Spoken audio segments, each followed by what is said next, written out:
Ini saudaraku, saya menyampaikan firman Tuhan mengenai bagaimana kalau kita hidup, ya, Tuhan selalu menolong kita. Amin.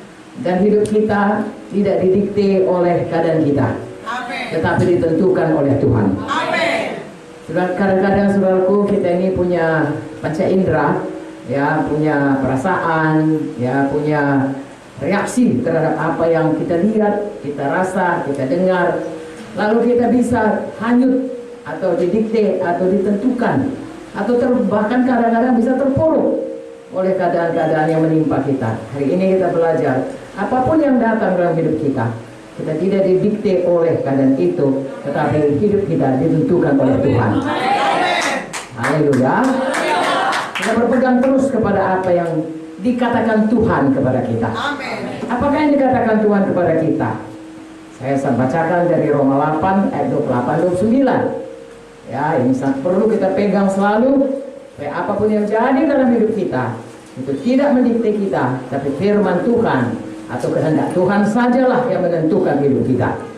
Roma 8:28 berkata, kita tahu sekarang bahwa Allah turut bekerja dalam segala sesuatu untuk mendatangkan kebaikan bagi mereka yang mengasihi Dia, yaitu bagi mereka yang terpanggil sesuai dengan rencana Allah.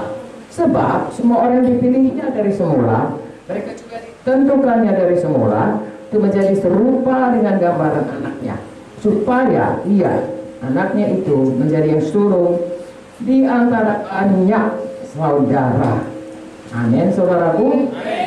Ya, jadi dari sini kita lihat, saya bacakan sekali lagi, apa kita tahu sekarang bahwa Allah turut bekerja dalam segala sesuatu untuk mendatangkan kebaikan.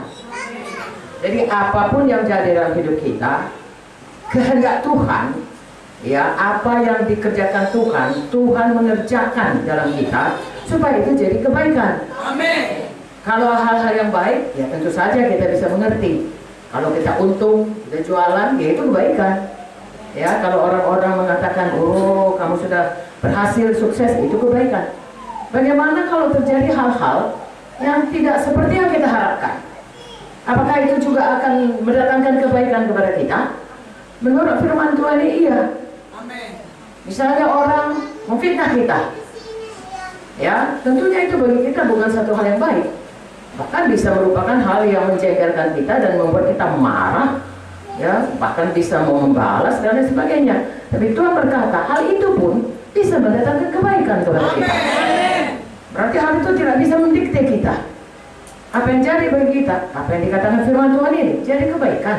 Amin. Tapi ada syaratnya sini, bagi mereka yang mengasihi Dia. Amin. Bagian Tuhan mendatangkan kebaikan untuk segala sesuatu yang jadi dalam hidup kita. Bagian kita mengasihi Tuhan. Hukum Tuhan yang terutama hukumnya adalah mengasihi Tuhan dengan segenap hati, segenap jiwa, segenap kuat, segenap akal budi kita. Dan keseluruhan hidup kita untuk mengasihi Tuhan. Dan firman Tuhan juga berkata kalau mengasihi Tuhan berarti mematuhi Tuhan. Amin. Jadi apapun terjadi dalam hidup kita, kita mengasihi Tuhan dan mematuhi Tuhan, Tuhan akan kerjakan jadi kebaikan. Amin. Ada banyak contoh dalam Alkitab. Nanti saya kira kita punya waktu sebentar belajar mengenai satu contoh. Jelas sekali dikatakan dan kita mengerti semua itu. Dan apa gunanya? Kebaikan apakah itu? Sambungannya, yaitu bagi mereka yang terpanggil sesuai dengan rencana Allah. Jadi saya dan saudara, ada panggilan Tuhan dalam hidup kita. Amin. Ada rencana Tuhan dalam hidup kita. Amin.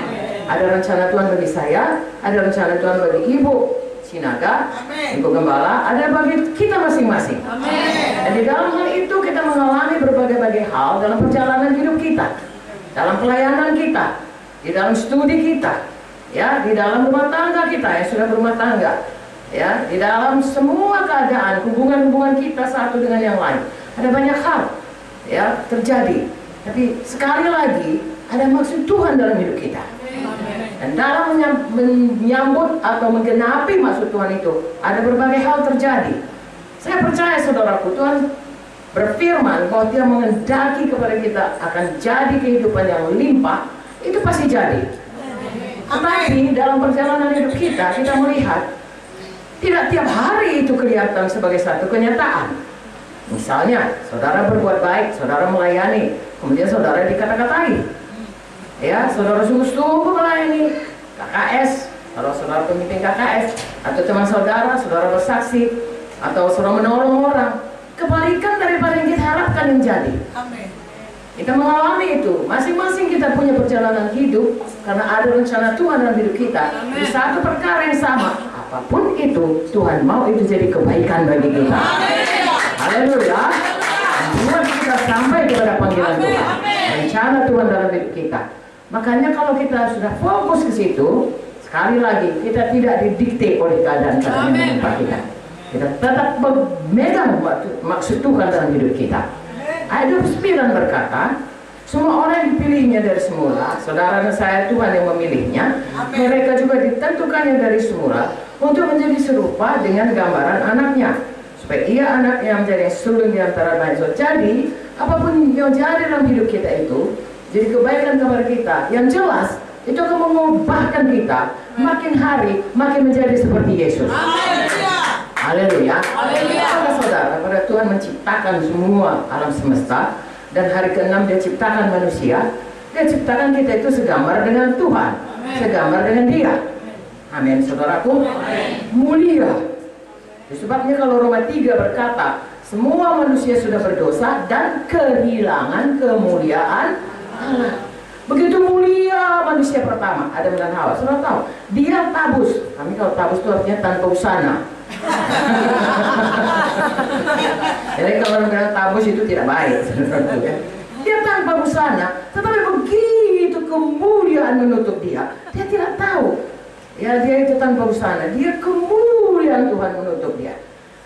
Tetapi pada waktu dia berdosa, langsung dia tahu, karena kemuliaan Tuhan sudah hilang oleh karena dosa. Dia mencoba saudaraku menutup, ya, ketidakmuliaan itu. Jadi saudaraku, Tuhan mau kembalikan itu. Wasanya kita saudaraku bukan mulia karena baju kita cantik, karena emas di mana-mana, karena beriak, bukan. Tapi kemuliaan Tuhan. Haleluya.